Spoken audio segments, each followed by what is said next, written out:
Fine. तो देखो student, आज की क्लास में हम लोग एज यूजुअल 4 एडिटोरियल्स के बारे में कवर करने वाले हैं 197 टू 200।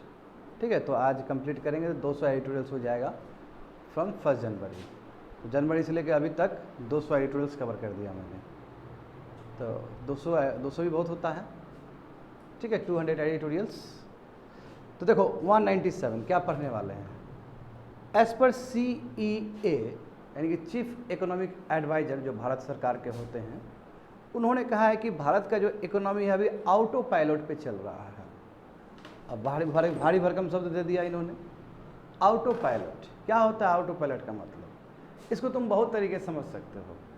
ऑटो पायलट वर्ड का मतलब होता है या तो वो प्लेन से भी हो सकता है या वो शिप से भी हो सकता है। जैसे मान लो कि प्लेन में यात्रा हो रहा है और पायलट बैठा हुआ है और पायलट को कोई तरह का दिक्कत नहीं है, पायलट कुछ भी नहीं करेगा तो फिर भी वो ट्रैवल कर लेगा। That condition is called auto pilot, यानी कि उसको मशक्कत नहीं करना पड़ रहा, वो चला रहा है, ऐसे बैठा हुआ वो चल रहा है, कोई भी चैलेंजेस नहीं है उसको, वो आराम से कोई भी मेहनत नहीं करेगा फिर भी वो गाड़ी चलेगा कुछ सेकंड के लिए या कुछ मिनट के लिए। तो ये हो गया प्लेन के लिए। Same for the ship also. Word meaning बता रहा हूँ मैं। इकोनॉमी में इसका मीनिंग क्या होता है? इकोनॉमी में इसका मीनिंग ये होता है कि भारत का स्टूडेंट जो अभी अर्थव्यवस्था है, इकोनॉमी है, वो ऑटो पायलट स्टेज पे है। मतलब अभी भारत में कुछ रिफॉर्म्स नहीं भी आए, कुछ नहीं किया जाए, चुपचाप बैठ जाए सरकार, जो कि होगा नहीं। ऐसा मैं बोल रहा हूँ, यदि सरकार कुछ भी नहीं करे तो फिर भी भारत 6 से लेके 6.5% का ग्रोथ भारत में होगा ही होगा। यदि कुछ नहीं भी करता, हाथ बंद करके बैठा भी रहता है तो इतना तो ग्रोथ होगा ही होगा एज पर CEA। और 6 से लेके 6.5% का ग्रोथ होना मतलब बड़ा बात होता है, बिना कोई एफर्ट किए हुए, क्योंकि हमारा परिस्थिति ही इतना बेहतरीन है। और यदि हम रिफॉर्म्स कर लिए, लेट्स से हमने थोड़ा रिफॉर्म्स कर लिया तो ये आंकड़ा 7 से लेके 7.5 तक भी जा सकता है। तो इसलिए हमारा जो इकोनॉमी है बहुत ही ऑटो पायलट स्टेज में है। बात समझ में आया ना? As per CEA of government of India. देखो 198। अब बीमा ट्रिनिटी, वही इंश्योरेंस ट्रिनिटी। बीमा ट्रिनिटी मतलब 3 चीज़ है जो इंश्योरेंस से रिलेटेड है, वो सबको इंटीग्रेट करने का प्रयास। भारत में जो इंश्योरेंस का जो पेनिट्रेशन होना चाहिए वो उस लेवल पे नहीं है, स्पेशली प्राइवेट सेक्टर का नहीं है। प्राइवेट सेक्टर का जो इंश्योरेंस में ना जो बढ़ चढ़ के हिस्सा होना चाहिए था, या लोगों का जो एक्सेप्टेंस है प्राइवेट इंश्योरेंस कंपनी के ओर बहुत कम है। 20 साल पहले ही प्राइवेट कंपनी लोग भी आया, खोल दिया गया उसको भी, LPG उसको भी खोल दिया गया कि आओ तुम, मगर इंडियंस लोग भरोसा नहीं किए प्राइवेट इंश्योरेंस कंपनी के ऊपर। अभी भी 71% जो शेयर है, 70 to 75% जो शेयर है स्टूडेंट इंश्योरेंस का, वो LIC का ही है। Still people believe in LIC for the insurance products. तो प्राइवेट प्लेयर क्यों नहीं आया? क्योंकि आस्था ही नहीं है प्राइवेट प्लेयर को लेके।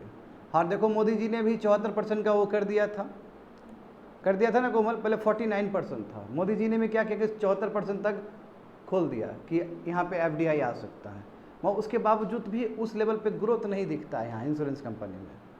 और इसमें हम लोग टर्मिनोलॉजी भी समझेंगे। जैसे याद करो, बैंकिंग में हम लोग कैपिटल एडिक्वेसी रेशियो समझते थे कि बैंक का इतना होना ही चाहिए पैसा। यदि 100 करोड़ का कैपिटल है तो बैंक का कम से कम तुम्हारा है ना, बिमल जलान कमेटी के हिसाब से कितना होना चाहिए? 9 ± 2.5 है ना, यानी कि 11.5% उतना होना चाहिए। That's capital adequacy ratio. Fine. तो इंश्योरेंस कंपनी का भी अपना सॉल्वेंसी रेशियो होता है। इंश्योरेंस कंपनी कितना अच्छा काम कर रहा है नहीं कर रहा है उसका भी एक तरीका होता है देखने का, जिसको एम्बेडेड वैल्यू कहते हैं। बात समझिए, वो सभी चीज़ पढ़ेंगे, इसलिए बहुत खतरनाक एडिटोरियल माना जाएगा इसको स्टूडेंट। ठीक है, जो समझना बहुत टेढ़ा हो जाएगा, इसलिए बढ़िया से ध्यान से समझना है। 199। अब देखो क्या हुआ, ये जो आदमी दिख रहा होगा तुम लोग को फोटो में, एर्डोगन है, ये मिस्टर एर्डोगन है। एर्डोगन मतलब वहाँ का जो प्रेसिडेंट है, वो जीत गया फिर से इलेक्शन। अब बताओ, ये 20 साल तक राज कर चुका है, अब ये 3rd डिकेड्स में जा रहा है राज करने के लिए। अब इसका मतलब टर्की रीजनल और ग्लोबल अफेयर्स में अपना रोल प्ले करेगा, क्योंकि ये इतना दिन से रहा है। अब तुम खुद देखो, नाटो 1950 से ही, सॉरी, टर्की नाटो का मेंबर 1950 से ही है, 52 या 51 से, जब से वो बना वो 1-2 साल बाद ये ज्वाइन कर लिया। मगर उसके बाद भी इसका जो तौर तरीका वो रसिया और यूक्रेन के करीब है। तो इसलिए गुस्से से F-16 का जो प्रोग्राम था यूनाइटेड स्टेट्स का, उससे निकलवा दिया ना इसको, और इसके ऊपर सैंक्शन भी लगा दिया था, क्योंकि इसने S-400 वाला खरीदा था, वो टेक्नोलॉजी खरीदा था वहाँ रसद से।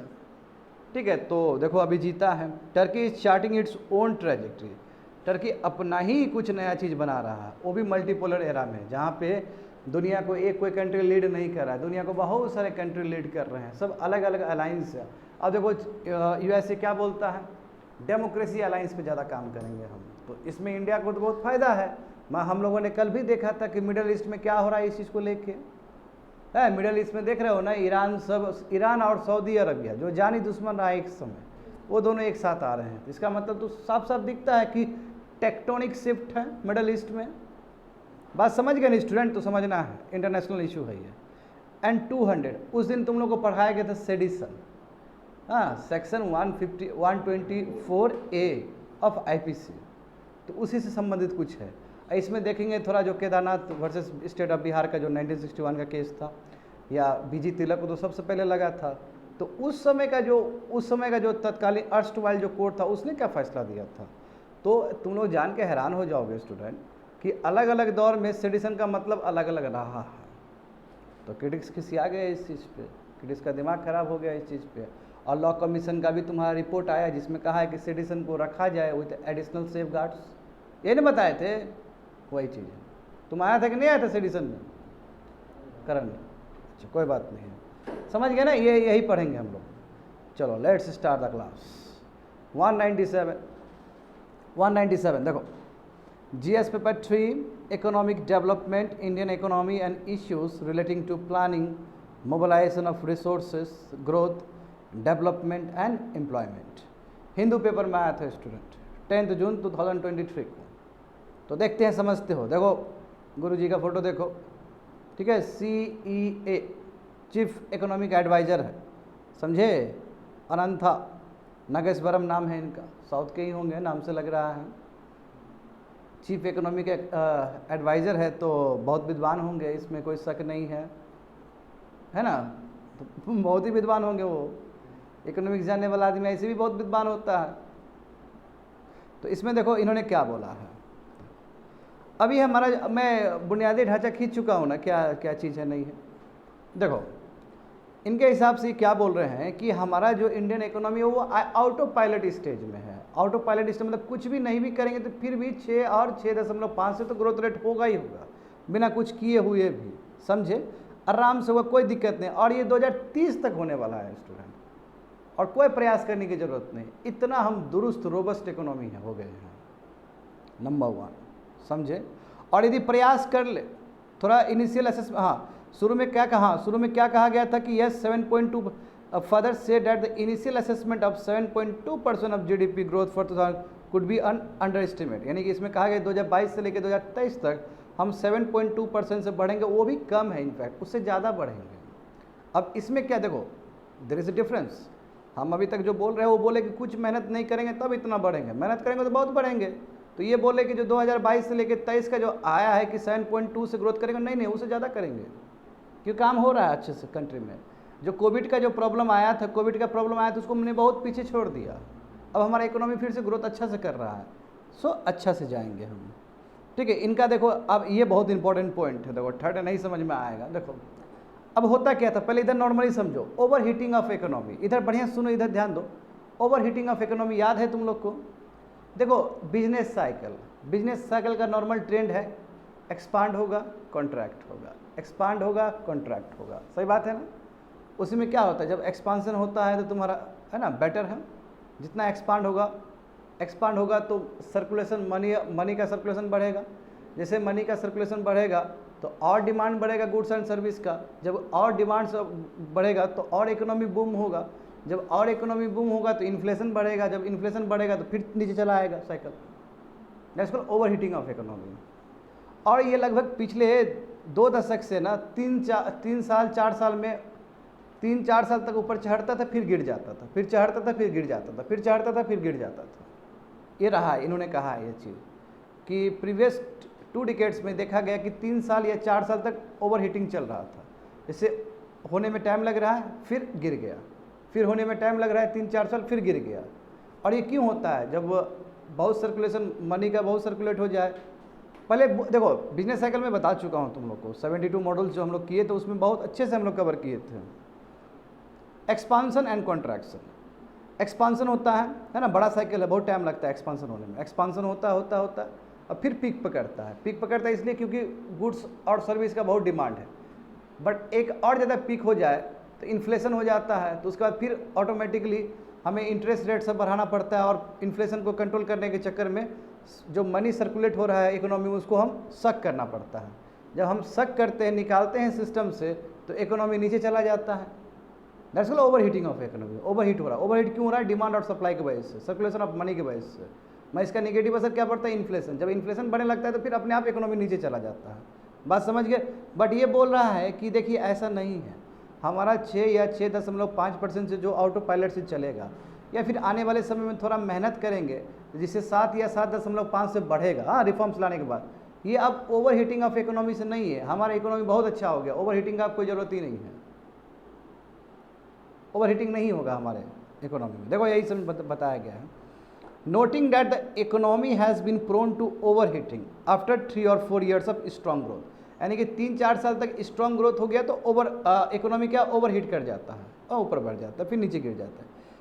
ये चीज़ हमको 2 डिकेड्स नहीं, 3 डिकेड्स में हमको 30 साल में यही हमको ट्रेंड मिला है कि ग्रोथ हुआ ओवर ग्रोथ हुआ, यानी कि ओवर हीटिंग हुआ, फिर गिर गया नीचे। समझे? ये 30 ईयर्स से यही चल रहा है, past 30 years.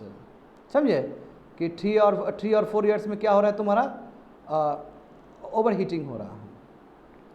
CEA say that the sound economic policy of, देखो जो भारत सरकार ने अभी कुछ पीरियड में इतना बेहतरीन इकोनॉमिक्स चलाया है, इकोनॉमिक पॉलिसी चलाया है कि कोई दिक्कत नहीं, कोई घबराने की जरूरत नहीं है। 7 साल 10 साल 15 साल तक आराम से हम लोग बहुत ही अच्छे इकोनॉमिक ग्रोथ से बढ़ेंगे। ऐसा नहीं होगा कि 3 साल बाद फिर कोलैप्स कर जाएंगे।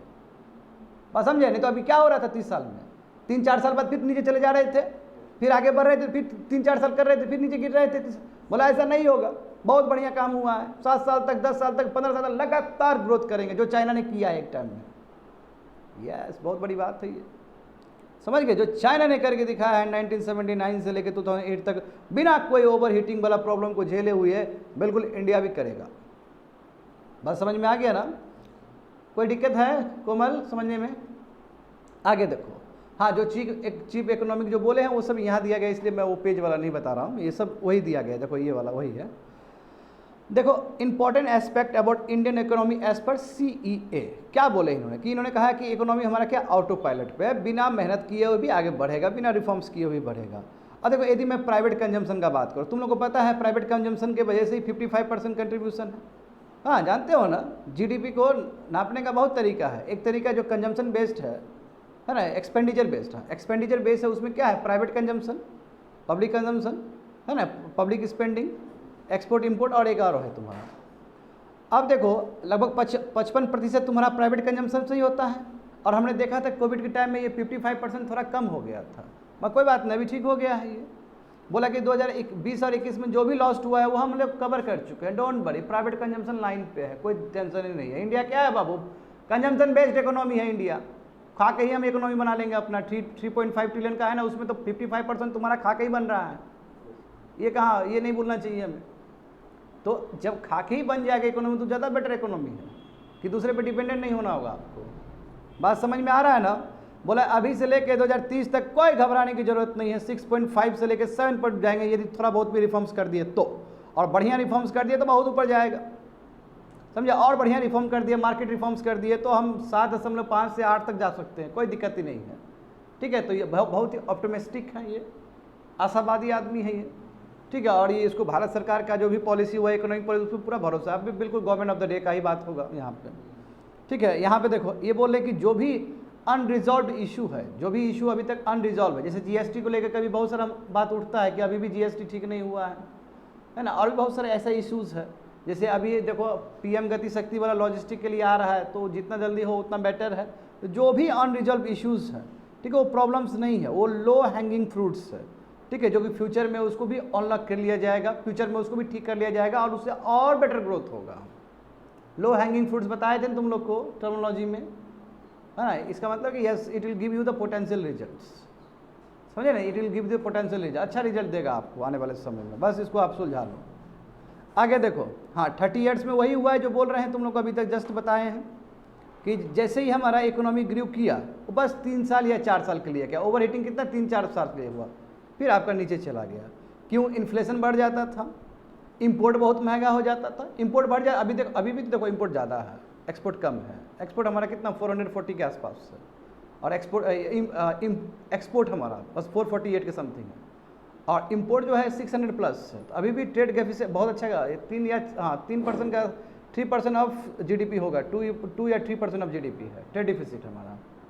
बात समझ में आ रहा है? देखो तो शुरू में क्या होता, 3 साल 4 साल के लिए चलता था, तो उस समय प्रॉब्लम क्या है, इन्फ्लेशन देखो पकड़ लिया, इंपोर्ट बहुत ज़्यादा हो गया, करेंसी बहुत एक्सपेंसिव हो गया, यानी कि हमारा डिप्रिशिएट कर गया करेंसी, ठीक है, ये सब प्रॉब्लम होता था। बट अब नहीं होगा ये सब चीज़, ठीक है। अब आंख बंद करके हम 10 साल 8 साल तक आराम जा सकते हैं बिना ओवर हीटिंग किए हुए। अच्छा, इन्फ्लेशन का प्रॉब्लम, और ऐसे भी देखो ना, अभी कंट्री में इन्फ्लेशन का कोई प्रॉब्लम ही नहीं है, 6% से नीचे चल रहा है। WPI CPI में जो डाइवर्जेंस था वो भी खत्म हो गया, बराबर चल रहा है। बात समझ में आ रहा है? आखिर क्या रीज़न है? चलो बात तो बड़ा हो गया ये चीज़, आखिर क्यों, किस आधार पे हमारे CEA ऐसा बता रहे हैं कि कुछ भी करने की ज़रूरत नहीं है, ओवर हीटिंग का कोई प्रॉब्लम नहीं है ना, और इन्फ्लेशन का भी कोई प्रॉब्लम नहीं होने वाला है, थोड़ा रिफॉर्म्स करेंगे तो 7-8% से ग्रोथ करेंगे, ये तो बहुत बड़ा बात हो गया। क्या इसके पीछे आधार है? आधार ये कि स्ट्रॉन्ग मोमेंटम है। क्या होता है स्ट्रॉन्ग मोमेंटम का मतलब? अभी दुनिया भारत को एक पॉजिटिव दृष्टिकोण से देख रही है कि ये सही जगह है इन्वेस्टमेंट का। China +1 strategy, friend shoring and reshoring, है ना, ये भी इंडिया को बल देता है। और देखो डेमोक्रेसी अलायंस, बढ़िया समझो, बढ़िया सुनो, यहाँ पे डेमोक्रेसी अलायंस, यूनाइटेड स्टेट्स, यहाँ पे इतना इन्वेस्टमेंट हो रहा है, हमारा शेयर मार्केट कोई टेंशन ही नहीं है, बाहर से आया नहीं आया, हमारा अपने ग्रोथ कर रहा है। तो एशिया का सबसे रिचेस्ट आदमी हमारा घर में बैठा हुआ है। Investment, that is called strong momentum, कि भारत की तरफ जो दृष्टि है दुनिया का क्या पॉजिटिव है, कि ये सही जगह है, डेस्टिनेशन है इन्वेस्ट करने का। अच्छा भी अच्छा है, मोदी जी अच्छा है, ब्रांड अच्छा है। मोदी जी देखते हो अभी पूरा वहाँ पे कल योगा में बैठे हुए थे, कल देखे हो ना कल का वीडियो, मोदी जी योगा सिखा रहे थे वहाँ पे यूनाइटेड स्टेट्स में बैठ के, बताओ। और हम लोग पढ़ाई कर रहे थे, योगा से कोई मतलब नहीं होना चाहिए, मगर yes you have to give respect to Modi ji also, कि किस लेवल पे ब्रांड एम्बेसडर हो, भारत के लिए कितना कर रहे हैं, यही सब का रिजल्ट है ये। नंबर 2 देखो, अब ये भी देखो तुम लोग कि अब इन्फ्लेशन का कोई जो फंडामेंटल मैक्रो इकोनॉमी जो फंडामेंटल्स है, देखो फंडामेंटल कोई प्रॉब्लम नहीं है हमें। हाँ, हमारा इन्फ्लेशन भी 6% से नीचे है। तुमको समझ में आ रहा है शिवानी कुछ भी है? अब थोड़ा बहुत समझ में आना चाहिए तुमको भी। 4 ± 2% होता है कि नहीं होता? इतना इन्फ्लेशन होना चाहिए। CPI वाला जी, WPI वाला नहीं, CPI कंज्यूमर बेस इन्फ्लेशन से ही चलता है। तो अब इन्फ्लेशन भी कंट्रोल है। हाँ, ट्रेड डिफिसिट है मगर उतना भी नहीं है, ठीक है, उतना भी नहीं है, ठीक ठाक है। और इतना ही नहीं, देखो थर्ड वाला पॉइंट देखो, क्लीनर बैंक है एंड कॉर्पोरेट बैलेंस शीट, यानी कि दोनों ही ठीक है। अभी NPS का भी प्रॉब्लम नहीं ना है, NPS का, बैंक का NPS का भी प्रॉब्लम नहीं है, अभी बहुत अच्छा है। कैपिटल एडिक्वेसी रेशियो भी ठीक है, अभी क्रेडिट ग्रोथ भी ठीक है बैंक का। अब बैंक से पैसा ले रहा है, जब से बैंक से पैसा लेगा तभी ना उसका बैंक का भला होगा, कि बैंक को फिर क्या, कि बैंक से पैसा लेगा, बैंक के लिए वो एसेट है, उस पर बैंक फिर इंटरेस्ट कमाएगा। और देखो जो पहले प्रॉब्लम था, जानते हैं ना तुम लोग, पहले प्रॉब्लम था एसेट लाइबिलिटी का मिसमैच था बहुत सारा बैंक में, सब ठीक हुआ कि नहीं हुआ? रिसेंट टाइम में बहुत NPS का जो लेगेसी वाला प्रॉब्लम तो खत्म ही हो गया लगभग, अभी बैलेंस शीट बहुत क्लीन हो गया है लोग का। और उतना ही नहीं, बैंक का तो ठीक हो गया, प्लस तुम्हारा जो कॉर्पोरेट का बैलेंस शीट है वो भी ठीक है। पहले क्या था, दोनों में प्रॉब्लम था, इधर इन लोग को NPS का प्रॉब्लम और ये लोग डेप्टर बन गया। अभी बहुत सारे कॉर्पोरेट्स भी बहुत फायदे में हैं। पूछो कैसे फायदे में है? अब देखो कोविड-19 आया है स्टूडेंट, कोविड-19 के टाइम में बहुत सारा एम्प्लॉयमेंट कट हो गया, बहुत सारा एम्प्लॉयमेंट कट हो गया, बहुत सारा कर्मचारी को हटा दिया गया, तो इससे बहुत सारा पैसा सेव हुआ कॉर्पोरेट्स का, और कॉर्पोरेट के लिए और भी अच्छा बिजनेस हुआ। तो इससे कॉर्पोरेट जो पहले कर्जा में था वो कर्जा से निकला है बहुत सारा कॉर्पोरेट्स, तो इसलिए कह सकते हैं कि कॉर्पोरेट का बैलेंस शीट भी बेहतरीन है। यही तो चाहिए कंट्री में, कि कॉर्पोरेट भी बेस्ट रहे और बैंक भी बेस्ट रहे, तब तो उसका असर डायरेक्ट इकोनॉमी पे पड़ेगा। देखो ये भी एक रीज़न है। और देखो एक गजब का रिफॉर्म GST हमारा जो रिफॉर्म्स है, डिजिटल पेमेंट सिस्टम UPI, देखो डिजी लॉकर क्या नहीं है? हाँ, कल बताए थे कि नहीं बताए थे? हाँ, तो तुम्हारा जो डेवलपमेंट इंफ्रास्ट्रक्चर जो क्या था, DPI था ना, इंफ्रास्ट्रक्चर जो प्रोजेक्ट है, डिजिटल इंफ्रास्ट्रक्चर प्रोजेक्ट जो है वो भी बेहतरीन है हमारा। और उसके बाद हम फॉर्मलाइजेशन कर रहे हैं, यहाँ कंसंट्रेट करो, कोई दिक्कत नहीं है, समझे? तो ये बोल रहे हैं CA elaborate illustration on the economy bright prospect can well be seen as a fresh official nudge to the private sector to stop worrying and start investing. तो ये जितने भी रीजन बताए हैं ये बोलना चाहते हैं घबराने की ज़रूरत नहीं है, ठीक है, घबराने की ज़रूरत नहीं है। इंडिया अभी भी ब्राइट स्पॉट है, प्राइवेट प्लेयर को कॉन्फिडेंस दे रहे हैं, आ जाओ नाचो बैठ के, समझ गए ना, आओ यहाँ पे इन्वेस्ट करो आराम से। दोनों को जोड़ रहे हैं, देखो हमारा नाम ले रहे कि नहीं ले रहे हैं। किडिक्स क्या कहता है इस पर, यानी कि प्राइवेट प्लेयर को घबराने की जरूरत नहीं, इंडिया बेस्ट स्पॉट है, इंडिया में इन्वेस्टमेंट हो सकता है बहुत बढ़िया से। माँ किडिक्स क्या कहेगा स्टूडेंट, किडिक्स क्या कहेगा इस पर? डिस्टर्ब हो रहा है क्या तुम लोग को? क्या ये कौन है ये? हाँ हम आगे आ जाए, मटकोर है।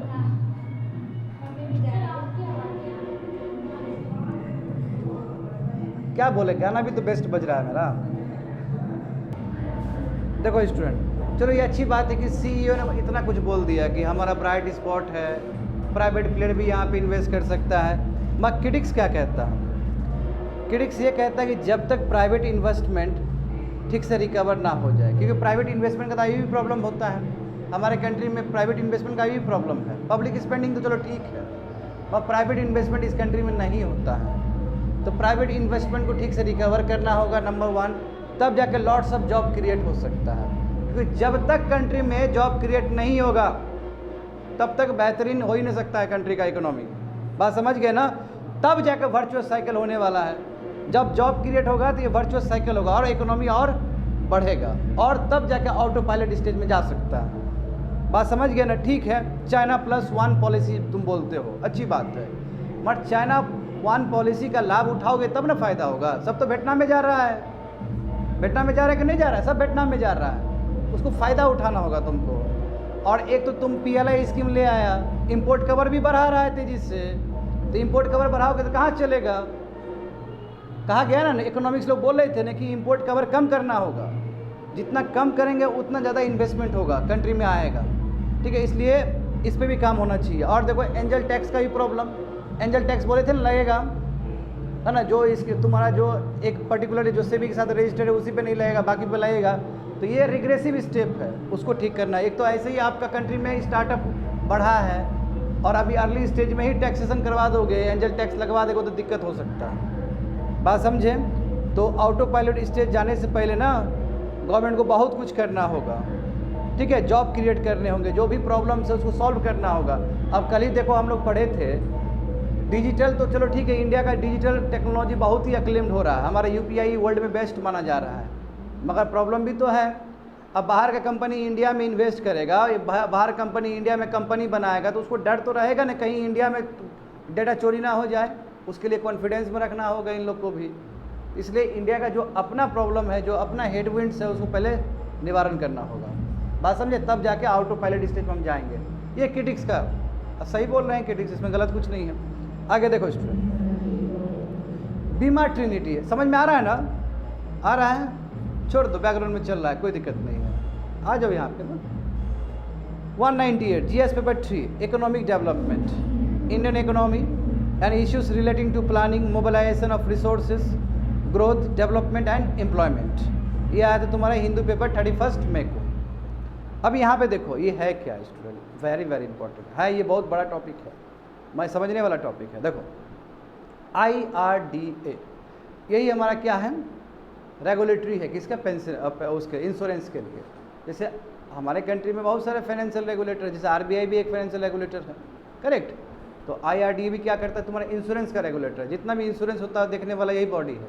इसको लगभग 20 साल पहले बनाया गया था, जैसे ही प्राइवेट प्लेयर आया कंट्री में इंश्योरेंस में, तब इसको बनाया गया था देखने के लिए, समझे? 20 साल पहले दरवाज़ा खोला गया था, मगर पेनिट्रेशन बहुत कम है प्राइवेट प्लेयर का, क्योंकि हमारे जो इंडियंस हैं, इंडियंस को भरोसा ही नहीं है प्राइवेट प्लेयर्स पे फॉर इंश्योरेंस। अभी भी हम LIC में करते, जैसे मैंने कहा है पहले भी, अभी भी ज़्यादातर पैसा कहाँ खो गई हो, ध्यान दो वहाँ पे, फिर बोलोगे समझ में नहीं आया, वहाँ पे ध्यान दो, ठीक है? अभी भी ज़्यादा ध्यान हमारा LIC की तरफ ही है।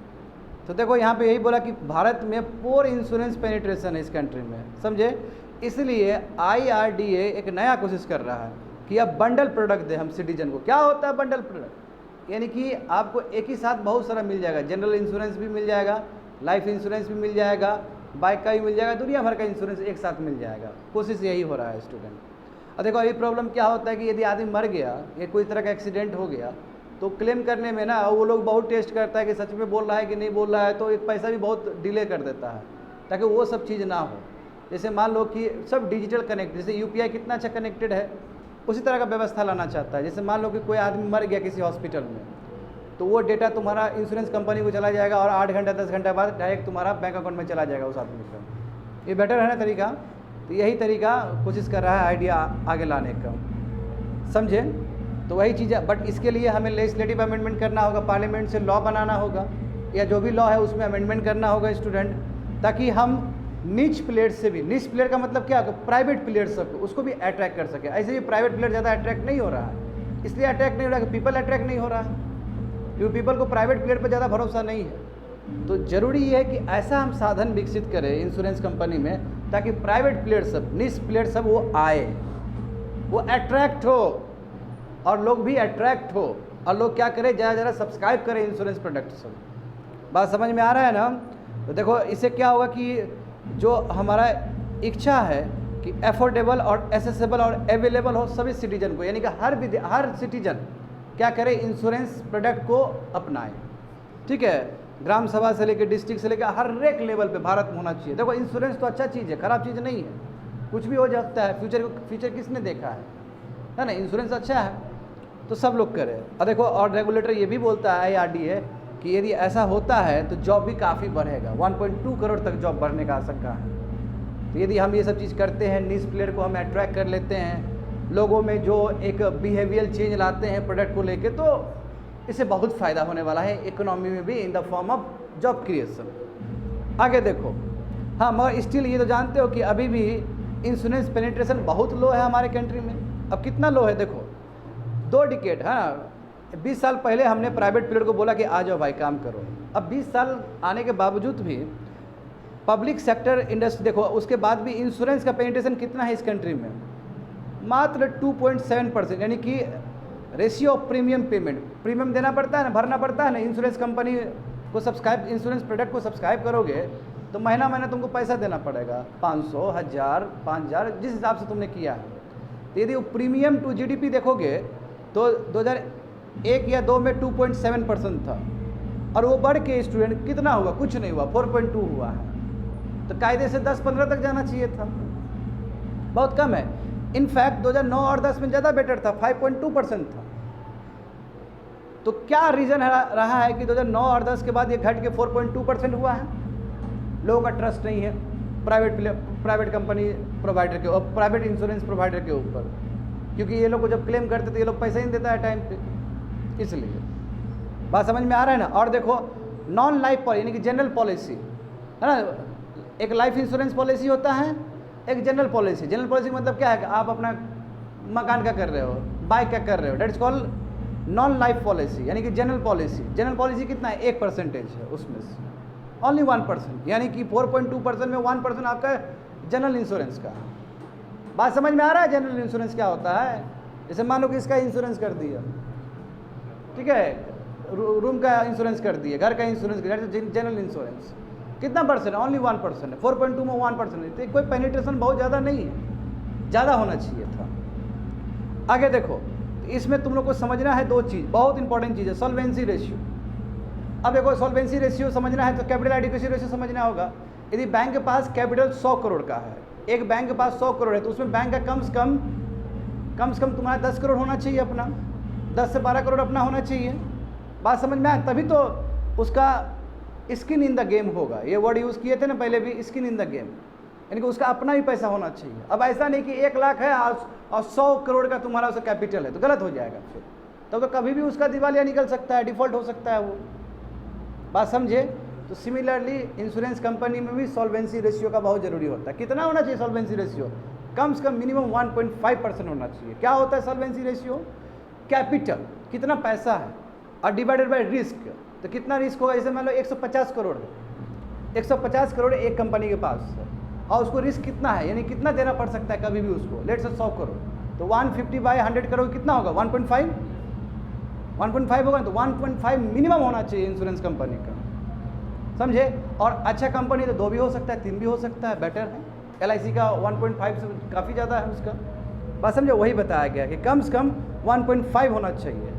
तो वही बोल रहा है कि इट मीन्स हाउ फाइनेंशियली, यदि 1.5 रहोगे तभी तुम कोई भी रिस्क होगा तो तुम अपना जो भी क्लेम है उसको सेटल कर पाओगे। क्लेम मतलब क्या? वो बोला कि फलना मर गया, 2 पैसा 2 लाख रुपया, तभी ना कंपनी दे पाएगा। यानी कि 1.5 से ज़्यादा रहेगा तभी कंपनी के पास और भी पैसा रहेंगे। कंपनी मतलब इंश्योरेंस कंपनी, और वो आराम से देगा, चलो भाई 2 लाख रुपये उसको दे देते हैं। समझ में आ रहा है? हाँ। एम्बेडेड वैल्यू, देखो ये सबसे खतरनाक है। एम्बेडेड, देखो इंश्योरेंस कंपनी बहुत अलग है। अब किसको क्या पता है, देखो कौन कब मरेगा, बहुत मुश्किल है ना ये पता करना। किसको पता है कि कौन बाइक चला रहा है, कौन गिर जाएगा, उसका टांग टूट जाएगा या बाइक का टांग टूट जाएगा, किसको क्या पता है? किसी को कुछ नहीं पता है। तो एम्बेडेड वैल्यू का मतलब होता है कि फ्यूचर को फोरकास्ट करते हुए अभी को जनरेट करना। जैसे हो सकता है कि मान लो कि फ्यूचर में कोई, ये बहुत ही खतरनाक साइंस है इसमें, ये नॉर्मल चीज़ नहीं है, क्योंकि कैसे पता करोगे फ्यूचर में क्या होने वाला है। यानी कि एम्बेडेड वैल्यू का मतलब है कि फ्यूचर को देखते हुए, प्रेजेंट का एसेट को है ना फ्यूचर में देखते हुए प्रॉफिट डिराइव करना। क्योंकि इसका मतलब है कि जैसे एग्जांपल देखो, दूसरा एग्जांपल बताता हूँ। 2 आदमी हैं, एक आदमी चेन स्मोकर है, सिगरेट पीता है, और एक आदमी है बहुत कुछ नहीं करता है उसका। तो जो सिगरेट पीता है उसका ज़्यादा प्रीमियम होना चाहिए, कभी भी टपक सकता है वो। और जो आदमी सिगरेट नहीं पीता है, जो साफ़ है, उसका कम प्रीमियम होना चाहिए।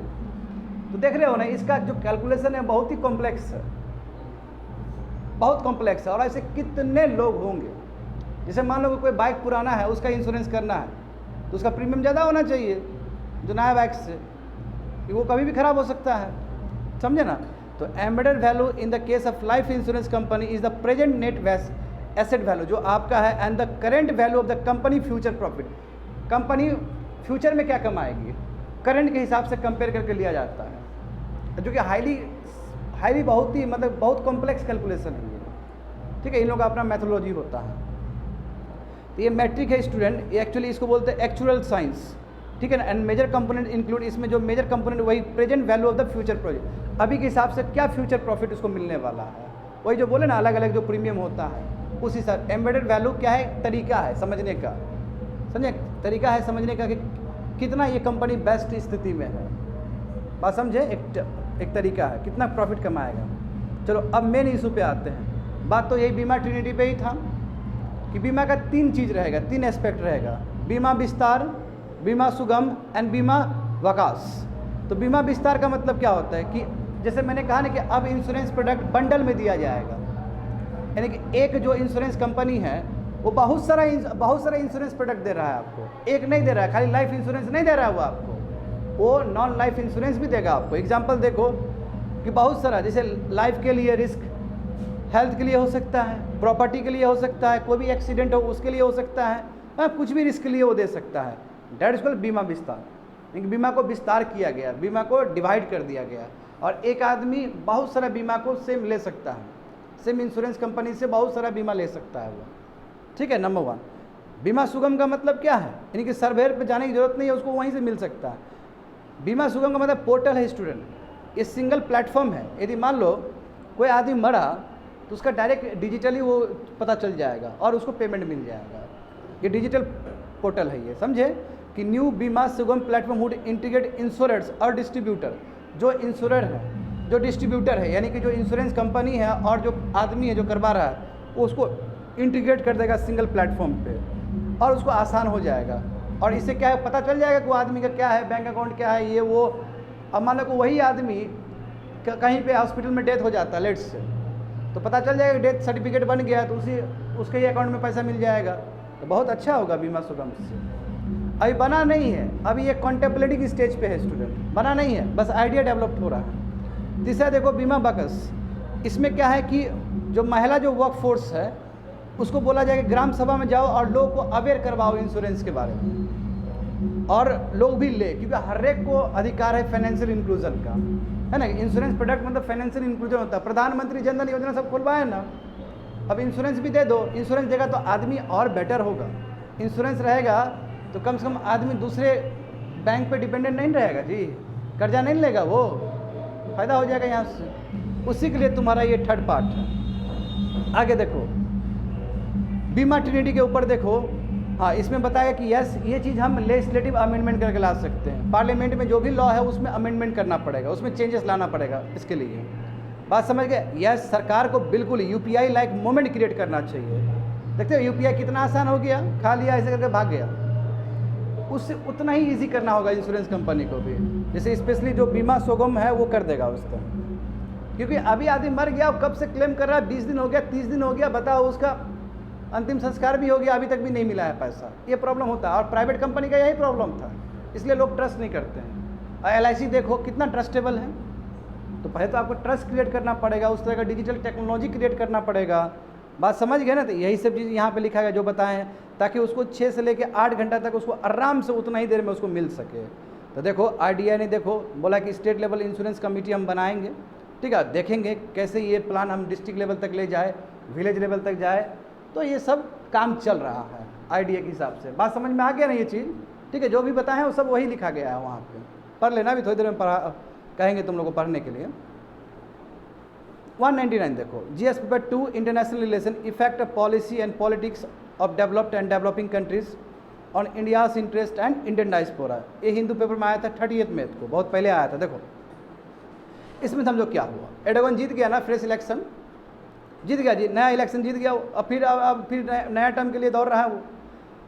May 28 इलेक्शंस, ठीक है, जो इलेक्शन हुआ था उसमें एर्डोगन को 52% वोट शेयर मिला है और इसके जो अपोनेंट थे उसको 48% मिला है। इसका मतलब हुआ है, टाइट हुआ कंपटीशन, ऐसा नहीं कि 70 और 30 का रेशियो है, अच्छा खासा है। ये भी मैं जीत गया फाइनली। ये देखो 600 मेंबर का पार्लियामेंट है इसका, ठीक है, उसमें एर्डोगन देखो, एर्डोगन और उसका जो अलायंस है उसको 323 सीट्स मिला है।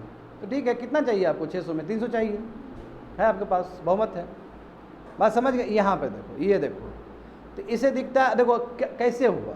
देखो टर्की इस्तानबुल, इधर देखो बच्चे लोग, यहाँ पे ध्यान दो। ये जो है ना इसको एनाटोलिया पेनिनसुला कहा जाता है। ये वाला इधर देखो, यहाँ देखो, एशिया वाला, वेस्ट एशिया वाला, ये इसको एनाटोलिया पेनिनसुला कहा जाता है। ऊपर वाला जो इस्तानबुल से ऊपर वाला जो रीजन है उसको बाल्कन स्टेट का हिस्सा कहा जाता है। बाल्कन स्टेट पता होना चाहिए, बाल्कन क्राइसिस तुम लोग को, समझे? तो यहाँ पे 2 पेनिनसुला इन्वॉल्व है, एक एनाटोलिया और ऊपर तुम्हारा क्या है, बाल्कन पेनिनसुला, ठीक है। और इस्तानबुल ऐसा सिटी है जो दोनों ही कंटिनेंट में बसा हुआ है।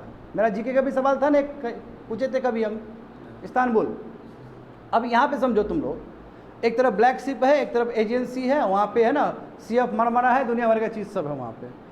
अब देखो हुआ क्या कि टर्की में, टर्की का जो बीच वाला एरिया है ना, उसमें क्या किया एर्डोगन ने पूरा नेशनलिस्ट फीलिंग क्रिएट कर दिया। याद करो, एक कोई चर्च था पहले, एक कोई म्यूजियम था, म्यूजियम को कन्वर्ट कर दिया ना इसने, इसमें मस्जिद में चर्च कन्वर्ट कर दिया। पहले शुरू में चर्च ही था, फिर उसको म्यूजियम बनाया गया और फिर उस म्यूजियम को इसने घोषित कर दिया, मस्क घोषित कर दिया था।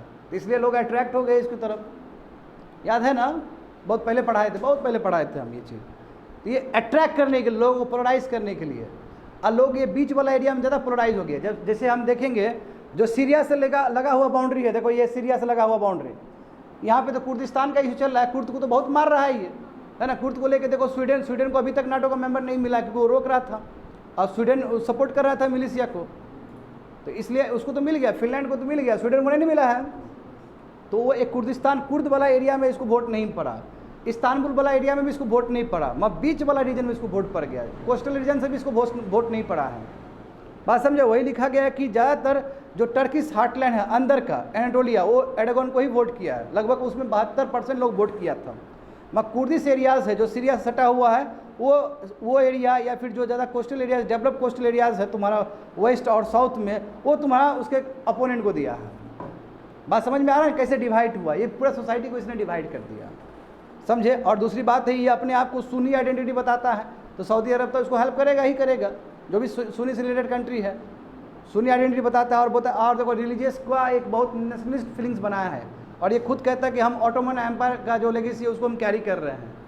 तो वही है, जैसे जानते हो कि रिलीजन को बहुत बड़ा बनाया जाता है हथियार, वही बना रहा है। मैं इस कंट्री का स्थिति बहुत खस्ता है, तुम लोग को पता होना चाहिए कि श्रीलंका और पाकिस्तान वाला स्थिति है इसका।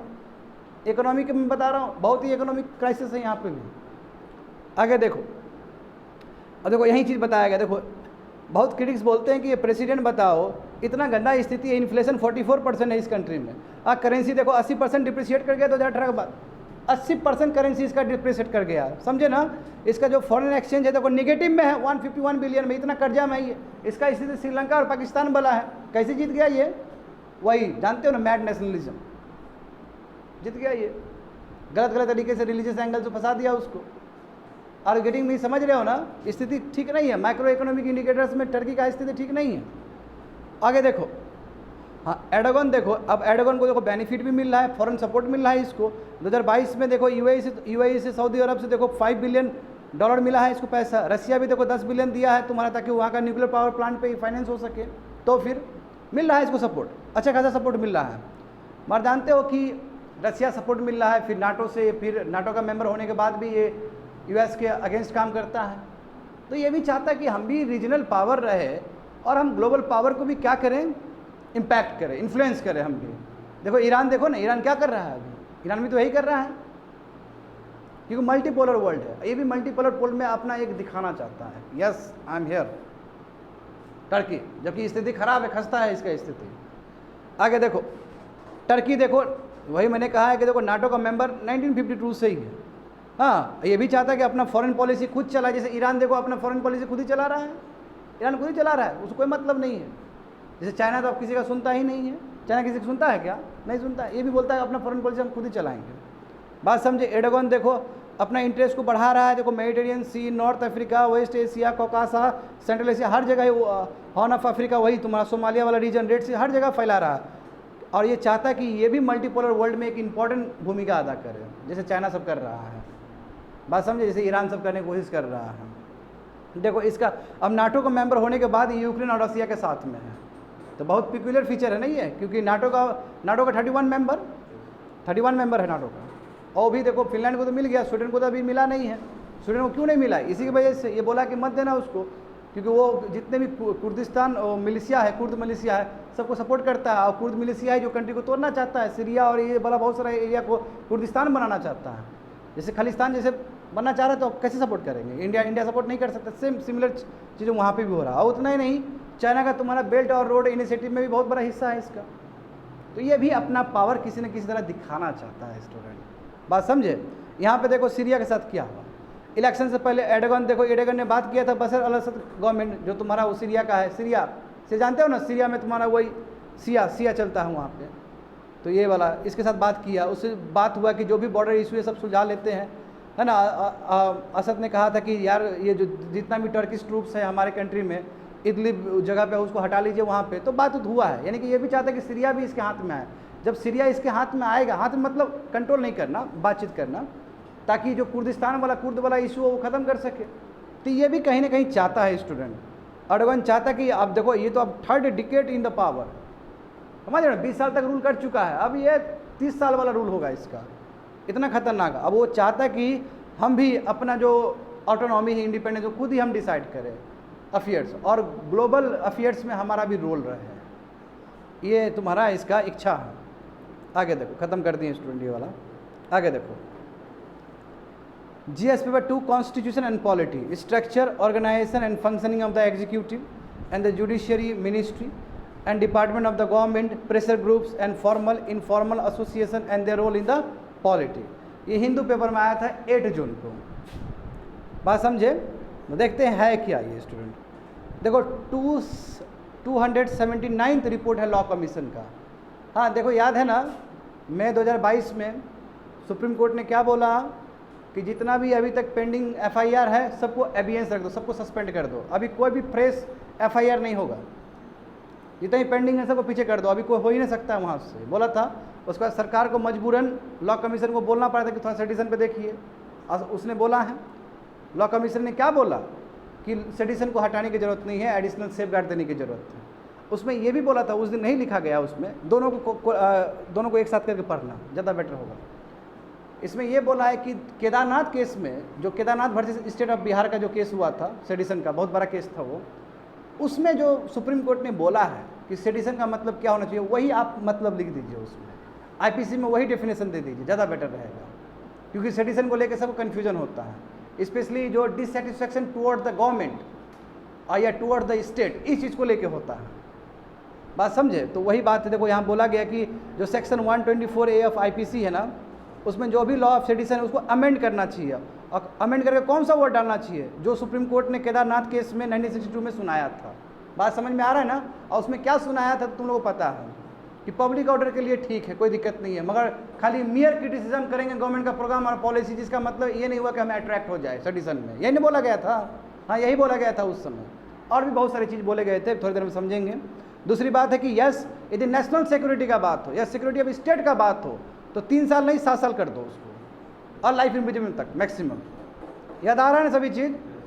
और इसके लिए देखो, उसको अरेस्ट करने से पहले, यानी कि FIR करने से पहले, FIR होने से पहले प्रीलिमिनरी प्रोब होना चाहिए। और भी प्रीलिमिनरी प्रोब करे तो इंस्पेक्टर करे, हायर रैंक का तुम्हारा ऑफिसर करे। ये नहीं कि झुटपुटिया वाला SHO को दे दिया करने के लिए, नो। अच्छा खासा इंस्पेक्टर, IPS लोग, DGP लोग, इस तरह का लोग सब करें, समझा? पहले प्रोब कर ले, यदि प्रोब में पाया गया है कुछ फॉल्ट है, FIR करो, तब ऐसे मत FIR करो। बात समझ में आ गया ना? तो ये रिकमेंडेशन है स्टूडेंट, किसका रिकमेंडेशन है? लॉ कमीशन का। अब यहाँ पे देखो तुम मोनूमेंटल तुम लोग जजमेंट पढ़ने वाले हो। BG तिलक का जजमेंट क्या हुआ था उस समय? खास बात है ये। तो देखो, क्वीन एम्प्रेस वर्सेस बाल गंगाधर तिलक 1897, समझ में आ रहा है कैसे अभी भी दिया आता है? उसके अगेंस्ट वो स्टेट था वर्सेस बाल गंगाधर तिलक 1897, ठीक है। उस समय देखो मुंबई हाई कोर्ट ने क्या पाया था बाल गंगाधर तिलक को लेके। इन्होंने कहा था कि जो केसरी जो है, इनका केसरी था ना उनका मैगजीन, मराठी वीकली जो था, उसमें उन्होंने अपने राइटिंग्स में आर्टिकल्स लिखा था, उसमें शिवाजी को लिखा था, उन्होंने शिवाजी को इन्वोक किया था। शिवाजी जानते हो खतरनाक चीज़ है, शिवाजी ने क्या हालत किया था औरंगजेब सबका। तो शिवाजी को इन्वोक करके ये बताने की कोशिश किया था कि मतलब ये प्रयास किया था कि गवर्नमेंट के अगेंस्ट तुम डिससेटिस्फाइड होकर काम करो। हाँ, बिल्कुल। 2 ब्रदर्स थे ना, 3 ब्रदर्स थे इनफैक्ट, चापेकर ब्रदर्स।